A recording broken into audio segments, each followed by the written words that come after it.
The ancient Maya city of Palenque in Chiapas, Mexico, has been excavated and studied for over 100 years. But somehow, by great fortune, in the year 1999, me and my team were able to find the largest building in the entire city. Now, I say map, not found, because I was actually led there by a local guy. So I don't want to say that I was the discoverer of this place, but I was the first to record it. In this video, I'll tell you the story of how that went down, my theories about how this building might just be hiding the oldest buildings in Palenque, and then finally what's happening with this building today.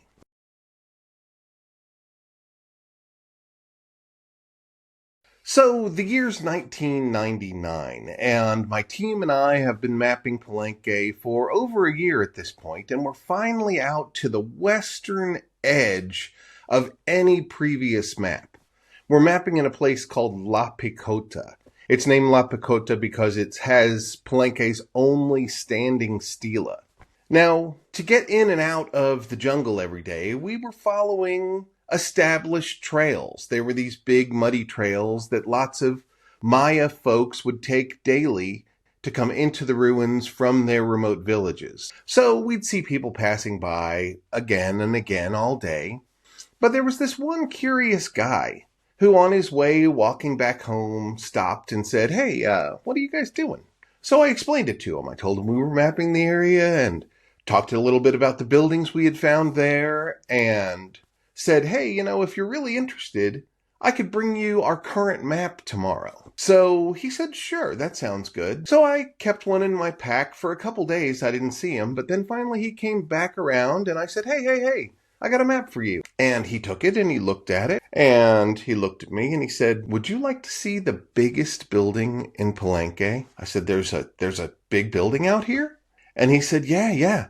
It's 100 meters tall. Now that sounded like a big fish story, but I wanted to listen to this man. So I told the crew, "You guys keep mapping here in La Picota, and I'm going to follow him." And so we crossed the La Picota River into places that had never been mapped. And in less than 50 meters, we were standing at the base of this gigantic building. We approached the building from the south, and on that side, it wasn't 100 meters tall, it was 10 meters tall. But it was a really big building, and as we came up to the base of it, looking this way and that way through the jungle, I couldn't even see how far it went. We went up a little path up that 10-meter first part onto a huge upper portion, so big that there was a whole cornfield growing there. And then we scooted across that cornfield going north to the very edge of the building, and the edge of the building met the plateau. And so looking off that edge of the building, well, that guy was right. It was about 100-meter drop. Now, it wasn't completely building, it was cliff too. So he wasn't totally off that it was 100, but I could see this is a gigantic building, and no map had ever covered this building. We were pretty excited. So the next week, we got mapping it. It took us a couple of days just to map that one building. Even with graph paper, it was complicated. So what we ended up finding was that on its short edge, it was about 70 meters long. And on its long edge, it was more like 150 meters long. That made it way bigger than the palace in the middle of Palenque and confirmed it as the largest building in the entire site. Now, up on top, as I said, there was a cornfield. When we measured that area out, it was 50 by 50 meters. So just on top of this building was a huge area. And as we followed it out north, it kind of turned into an L shape, and there was a part that jutted out to the edge of the plateau. And on that edge was a nice building, an L-shaped building that looked very much like the residences we had found before, but there were no excavations. It definitely had a stone roof. We could see the lajas falling around its staircase. And so that looked like it might have been some sort of royal residence on top, but again, we were just mapping. We weren't excavating. As I say, it took us about a week of climbing up and down and around this thing to actually get its dimensions right. In the end, we ended up naming it the Templo Escondido. That means hidden temple. And we named it that because it had remained hidden from every researcher for 100 years, and we had the good fortune of being the ones to record it first. But then, just as we were beginning to report this finding to our colleagues who were there in town for a conference called the Palenque Roundtable, we suddenly had our project canceled. The word from Eno was that the forestry department had come out and said that we were cutting way too much in La Kota area and that we had to be stopped immediately. That really wasn't true. And in retrospect, I know that that was actually the first attack from the private landowners out in the western part of Palenque. They've never been paid for their land. They still own that land, in their opinion, and they didn't like me around, so they tried to get my project canceled. Now we got back on track and we ended up finishing the Palenque map, but not out there to the west because those western landowners were thwarting us and they were hiding that huge building. Now about my theory about what this building is. I think this huge solid platform is actually encapsulating an earlier building of Palenque. In fact, I think it might just be Palenque's first palace. We know from the hieroglyphs of Palenque that the first three kings were crowned in another part of Palenque. It still says it's within the kingdom, but it calls it Toktan. The city center going forward was over there near the modern palace, and it's called Lakamha. So Toktan is a place we haven't identified yet in the ruin. And I think that area at Templo Escondido is Toktan. And I've got a couple of reasons for thinking that. My first reason is that the most extensive ceramic study of Palenque, conducted by Robert Rands in the 1970s, that found the oldest ceramics at Palenque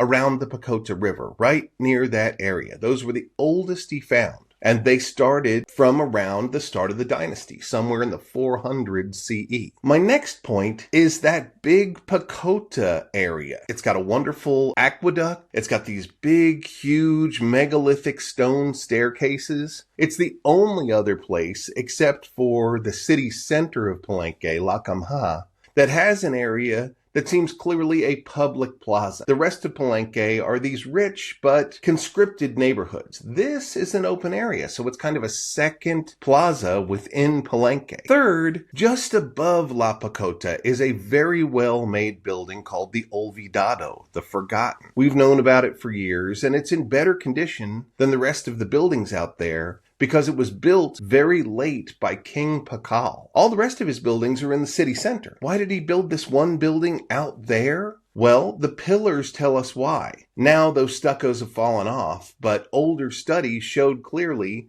that there was a man and a woman on the pillars outside, and they were identified as Pakal's mom and dad. So I think he was linking himself and his lineage out to that part of the site. And my theory is that's because he was tapping into earlier dynastic kings and their authority. Now, one more weird little piece of evidence that I think says that this area is older than the center. Palenque is super karstic. It goes up and down through these hills. There's a variation of 18 meters of elevation up and down between the Escondido and the palace on the central plaza of Palenque. But when I completed the map and actually saw the elevations change through our theodolite mapping, it turns out that the base of the Escondido is exactly the same elevation as the base of the palace that's 1 kilometer to the east. They could probably see each other from the tops of each of them. And Palenque's palace is on top of an artificially elevated plaza area. We know they built it way up. It's really thick at the top, at the plateau in the north, and then thinner as it goes towards the Temple of the Inscriptions. But it's an artificial level that they built it up to, and that artificial level happens to be exactly the same elevation as the Escondido. I think that links them. And it means, since the Escondido is sitting on natural ground, not a platform, that it was the palace that emulated the Escondido, not vice versa. For all those reasons, I think that's the oldest part of Palenque, and I think if we excavated into the solid base of the Escondido, we would find an encapsulated early palace. You might be saying, well, Ed, why didn't you just excavate that? Well, it's not that easy.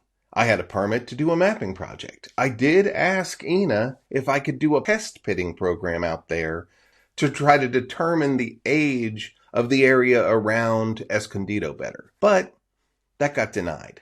Instead, one of the heads of Palenque's museum at the time, Roberto Bravo, he started up a project and he went out there to the Escondido. But instead of doing what I really wanted to do, a test pit program, he went right to the top to that possible royal residence overlooking the plains below from the plateau. And he dug into that. He found a few things, but they were not of old age, but they wouldn't be because that's the encapsulated part of the older part on the inside. He did dig around the base a little bit, and one of his papers said that they had found very early ceramics there. He probably would have done more, but this freak accident happened to Roberto. One day, as they were driving the truck back down the hill from the site down into the town, there's this really sharp curve there. And Roberto Bravo was sitting in the back of the flatbed of a truck. And as they took the turn, he rolled out the back by accident. He hit the pavement and then he rolled. And since it was a downhill thing, he rolled across a little median and down into the street below. And so as the drivers were looking behind them, seeing that Roberto had fallen out of the truck, they didn't see that he rolled down in front of the truck and they ran him over. He was badly hurt. In fact, he was in a coma for a whole month in Villahermosa. Thank goodness he survived that. And he's now teaching in a university somewhere in Chiapas. But that effectively stopped his excavations of the Escondido, and nobody ever excavated it again. So, what's going on with this building today? Basically the same thing that was happening 25 years ago. Problem is that it's owned by private landowners out there. It's a family that's associated with, at least in my days, there was a guard that we called Don Heber. And Heber's family owned that land around the Escondido in a number of places. They thwarted me from doing any more studies. They obviously tried to get my project canceled. And they still own that area. Since then, I've been out there and they've erased all the trails going to the Escondido.